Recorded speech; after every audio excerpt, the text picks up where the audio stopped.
أعوذ بالله من الشيطان الرجيم بسم الله الرحمن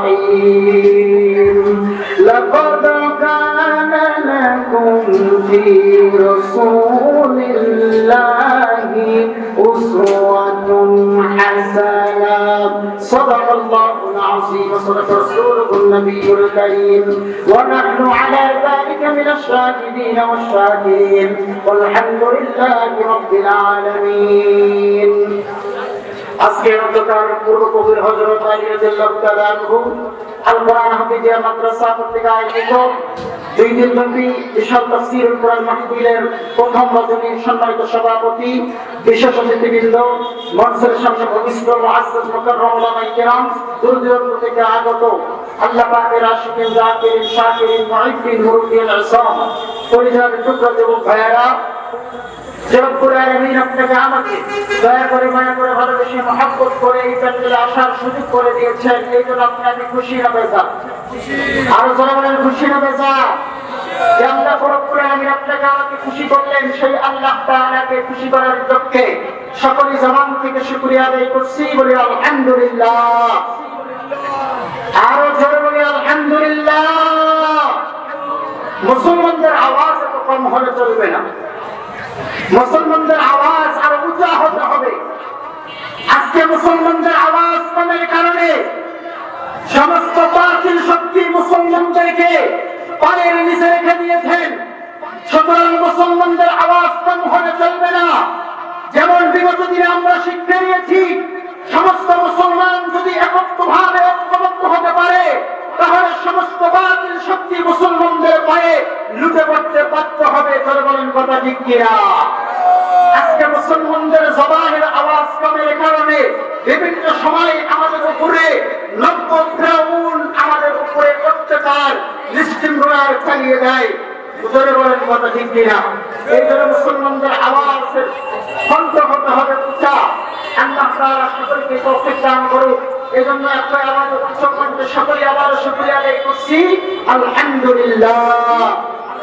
সংক্ষিপ্ত সালাম দর্শিত হোক সাইয়্যিদুল মুরসালিন খাতামুন নবিয়্যিন শাফিউল মুসলিমিন পয়গম্বর তাজদার মদিনা সকলে বলি মুহাম্মদুর রাসূলুল্লাহ সাল্লাল্লাহু আলাইহি ওয়াসাল্লাম সম্মানিত মুসলিম তাওহীদ ভাইরা যারা এদিকে সেদিকে ঘোরাফেরা করছি আমি সকলকে আহ্বান করব কারণ আজকের এই প্যান্ডেলটা একটা জান্নাতি বাগান করে বলেন কথা ঠিক কিনা এটা একটা জান্নাতি বাগান আজকে বলতে হয় পূর্ব মুফাহিম মাদ্রাসায় এই যে তাফসীর মাহফিলের আয়োজন করা হয়েছে এই তাফসীর মাহফিলের কারণে শুধুমাত্র ব্যক্তিগত দিক থেকে এই মাদ্রাসার ফায়দা হবে না শুধুমাত্র ব্যক্তিগত দিক থেকে এই মাদ্রাসার ফায়দা হবে না এই অত্র এলাকার ভিতরে এবং সমস্ত মুসলিম উম্মাহর ফায়দা হবে যারা এই মাহফিলের সামনে নিচে এসে বসবে যতক্ষণ পর্যন্ত তাফসীরের আলোচনা হবে যারা এই কোরআন শ্রবণ করবে প্রত্যেকেই জান্নাতের বাগানে থাকবে এবং আল্লাহ তাআলা প্রত্যেকটা ব্যক্তির জীবনের সমস্ত গুনাহগুলোকে আল্লাহ তাআলা মাফ করে দিবেন জোরে বলেন সুবহানাল্লাহ তাহলে এই মাহফিল করে শুধু মাহফিল কমিটির ফায়দা হবে না আমাদেরও ফায়দা হবে আমাদেরও কি হবে ফায়দা হবে আমরা যদি এই মাহফিলে বসে আল্লাহর কোরআনের কথাগুলো দ্বীনের কথাগুলো হাদিসের কথাগুলো সঠিকভাবে শ্রবণ করতে পারি তাহলে এখান থেকে যদি আমলের নিয়তে এই কথাগুলো বাস্তবায়ন করতে পারি যেভাবে জিন্দেগিতে যদি মানতে পারি তাহলে অবশ্যই এই মাহফিলটা আজকে আমাদের জন্য কামিয়াব হবে এবং নাজাতের একটা ওসিলা হবে জোরে বলেন কথা ঠিক কিনা এই জন্য এদিকে সেদিকে অনেকেই ঘোরাফেরা করছেন আমাদের ইতিমধ্যেই আমাদের পুরস্কার ঘোষিত সমস্ত মেহমান চলে এসেছেন আমাদের আলোচনা হবে পর্যায়ক্রমে আলোচনা হতে থাকবে আলহামদুলিল্লাহ আমাদের সমস্ত ওলামায়ে উপস্থিত আপনাদের সামনে কোরআন এবং হাদিস থেকে আলোচনা করে শোনাবেন ততক্ষণ পর্যন্ত আমরা ইনশাআল্লাহ সকলেই বসে থাকবো তো জোরে বলি থাকবো তো সকলেই থাকবো তো ইনশাআল্লাহ নারে তাকবীর লিল্লাহি তাকবীর লিল্লাহি তাকবীর আল কোরআনের আলো আল হাদিসের আলো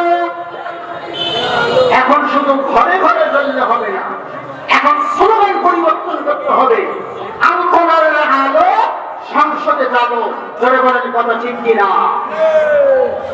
মুসলমান ইমানদার, শুধুমাত্র এই কোরআনকে আমরা ফলো করে শুধুমাত্র ঘরের কোনায় রেখে দিলে চলবে না। এই কোরআনকে ফলো করে শুধুমাত্র সিনার ভেতরে রেখে দিলে চলবে না। এই কোরআনকে ফলো করে ঘরের শোকেসের উপরে আলমারিতে উঠায় রাখলে চলবে না। এই কোরআন দিয়ে আল্লাহ রাব্বুল ইজ্জত ওয়াল জালাল পুরো পৃথিবীর সমস্ত কিছু এই কোরআনের ভিতরে আল্লাহ তাআলা দিয়েছেন। সুতরাং শুধুমাত্র ঘরে নয়, পুরো কোরআন, এই কোরআন শুধুমাত্র ঘরে নয়, এই কোরআনের বাকি সুদূর জমিন থেকে নিয়ে আসমান থেকে নিয়ে সমস্ত জায়গায় এবং ঘর থেকে শুরু করে পার্লামেন্ট পর্যন্ত এই কোরআনের আলো আমাদেরকে ছড়িয়ে দিতে হবে। জনগণের কথা ঠিক কিনা? আজকে আমাদের ভিতরে কোরআনের আলো না থাকার কারণে আজকে আমাদের সমাজটা আজকে ধ্বংসে পরিণত হয়ে যাচ্ছে। কথা বলেন ঠিক কিনা? সমাজটা ধ্বংস পরিণত হয়ে যাচ্ছে। আল্লাহ তাআলার দরবারে কি জবাব? আপনি আমি কি দুনিয়াতে বেঁচে থাকবো? একদিন না একদিন দুনিয়া থেকে বিদায় নিয়ে চলে যেতে হবে। জনগণের কথা ঠিক কিনা? সবকিছু ভালো করতে চাই। আল্লাহ রাব্বুল আলামিন জান্নাতের ভিতরে একটা গাছ লাগিয়েছেন। আল্লাহ তাআলা জান্নাতের ভিতরে একটি গাছ রোপণ করেছেন। ওই গাছের ভিতরে আল্লাহ তাআলা প্রত্যেকদিন যায়। যাওয়ার পরে আল্লাহ তাআলা বলতে থাকেন, আমার ইজ্জতের কসম, আমার বরত্বের কসম, কেউ ইচ্ছা করেই এই গাছের নিকট আসতে পারবে না। যদি কেউ আসতে চায় তাহলে তাকে চারটা রাস্তা অতিক্রম করে আমার এই জান্নাতি গাছের ভিতরে আসতে হবে। চিল্লানা বলেন সুবহানাল্লাহ। আপনারা শুনতে চান তো?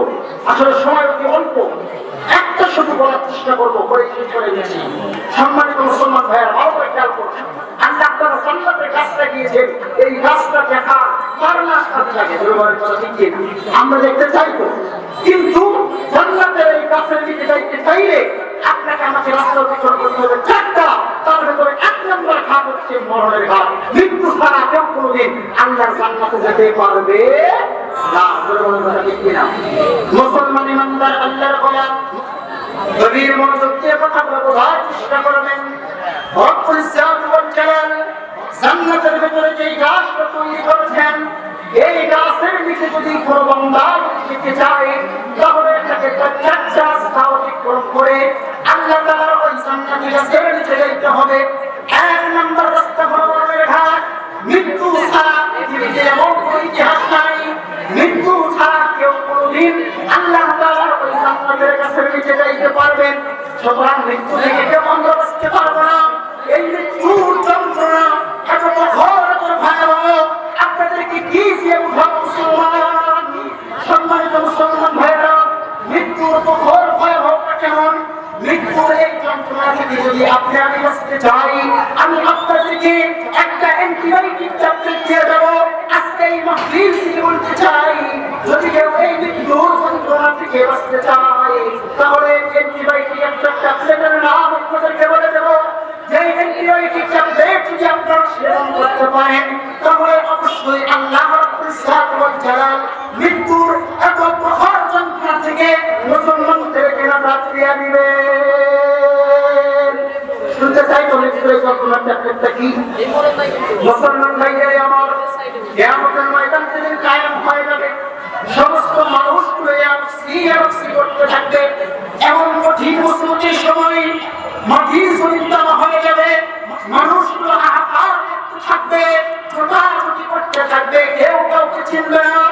এমন সময় হযরত আদম আলাইহিস সালাম তাকায়া দেখবেন কিয়ামতের ময়দানে হযরত পয়গম্বর মুহাম্মদ আরবি সাল্লাল্লাহু আলাইহি ওয়াসাল্লামের একজন উম্মতকে ফেরেশতারা ধাক্কাইতে জাহান্নামের দিকে নিয়ে যাচ্ছে।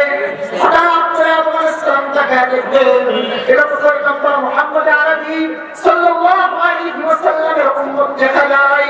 এবার আদম আলাইহিস সালাম বৃদ্ধ মানুষ, কিছুই করতে পারবে না, শুধুমাত্র এতটুকু অনুভূতি প্রকাশ করবেন যে হায় হায়, আজকে হযরত মুহাম্মদ আরবি সাল্লাল্লাহু আলাইহি ওয়াসাল্লামের উম্মতকে ধাক্কাইতে জাহান্নামের দিকে নিয়ে যায়। আদম আলাইহিস সালাম দৌড়িয়ে যাবেন, যাওয়ার পর আদম আলাইহিস সালাম এবার ফেরেশতার সামনে দাঁড়ায় যাবেন। দাঁড়ানোর পর ফেরেশতাকে বলবেন, ও ফেরেশতা দাঁড়াও, মুহাম্মদ আরবি সাল্লাল্লাহু আলাইহি ওয়াসাল্লামের উম্মতদেরকে কোথায় নিয়ে যাও? সুতরাং তোমাদেরকে আমি যাবার কোনো পারমিশন দেব না। সুতরাং এবার পয়গম্বর মুহাম্মদ সাল্লাল্লাহু আলাইহি ওয়াসাল্লামকে ডাকা হবে। এবার রাসূল সাল্লাল্লাহু আলাইহি ওয়াসাল্লাম ভোরকে আসবেন। আসার পর ফেরেশতাদেরকে ডেকে বলবে, ও ফেরেশতারা, আমার উম্মতকে জাহান্নামে নিয়ে যেতে দেব না। সুতরাং আমার উম্মতের নেকি করলাম আর নেকি করলামটা আবার ওজন করো, আবার ওজন করা হবে। এবার মুসলমান দরবার গোলাম ওজন করার পরে ওই ব্যক্তির জন্য এবার পুরার পাল্লাটা ভারী হয়ে যাবে, আবার জাহান্নাম অসীম হয়ে যাবে। কিন্তু পয়গম্বর মুহাম্মদ সাল্লাল্লাহু আলাইহি ওয়াসাল্লাম এটাকে মেনে নেবে না। বলবে আবার তোমরা ওজন করো, আবার ওজন করা হবে। এইভাবে তিনবার ওজন করার পর এবার রাসূল সাল্লাল্লাহু আলাইহি ওয়াসাল্লাম পকেট থেকে একটা কাগজের টুকরা ওই পাল্লার ভিতরে দিলেন। সঙ্গে সঙ্গে আল্লাহ তাআলা নেকির পাল্লাটাকে ভারী করে দিবেন। সঙ্গে সঙ্গে আল্লাহ তাআলা নেকির পাল্লাকে ভারী করে দিবেন।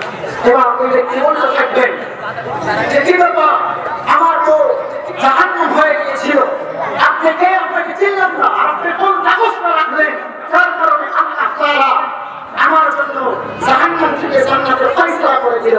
এবার রাসূল সাল্লাল্লাহু আলাইহি ওয়াসাল্লাম বলবেন, ওহে গুনাহগার উম্মত, তুমি আমাকে চিনতে পারলে না, আমি তোমার পয়গম্বর মুহাম্মদ সাল্লাল্লাহু আলাইহি ওয়াসাল্লাম। আল্লাহু আকবার বলে।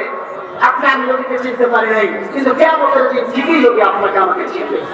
এবার ওই ব্যক্তি বলবে, ইয়া রাসূলুল্লাহ, তাহলে আমার তো জাহান্নাম হয়ে গিয়েছিল, আপনি কি কোন কাগজ ওই পাল্লার ভিতরে রাখলেন? আল্লাহ তাআলা সঙ্গে সঙ্গে পাল্লাকে ভারী করে দিলেন, আমার জন্য জান্নাত হয়ে গেল। এটা কি জানতে পারি?